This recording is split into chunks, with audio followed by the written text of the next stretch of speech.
सगळ्यांना स्वातंत्र्यवीर सावरकर राष्ट्रीय स्मारकाच्या वतीने प्रजासत्ताक दिनाच्या खूप खूप शुभेच्छा। अनेक वर्षांच्या आपल्यावरच्या अन्यायाचं परिमार्जन श्रीराम मंदिर उभारून झालेलं आहे।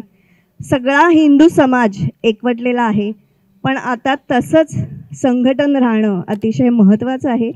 स्वातंत्र्यवीर सावरकरांनी 1909 मध्ये असं म्हटलं होतं की आपल्या पित्याच्या शब्दाखातर प्रभू रामचंद्र वनवासात गेले। खरं तर त्यांना राक्षसांचा क्षय करायचा होता। त्यांनी रावणासाठी युद्धाला तयार झाले, रावणाविरुद्ध, कारण ती तेव्हाची गरज होती, अपरिहार्य धर्मी असं ते युद्ध होतं।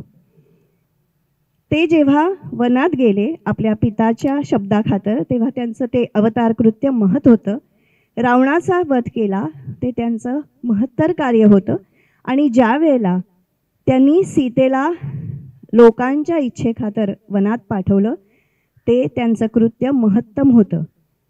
त्यांनी आपल्या लोकनायकाच्या भूमिकेसाठी, राजाच्या भूमिकेसाठी आपलं जे कर्तव्य होतं, आपलं व्यक्तिगत कर्तव्य त्यांनी दूर ठेवलं आणि राजाचं कर्तव्य निभावलं। मला असं वाटतं की श्रीरामांचा तो गुण घेण्याची आवश्यकता आहे।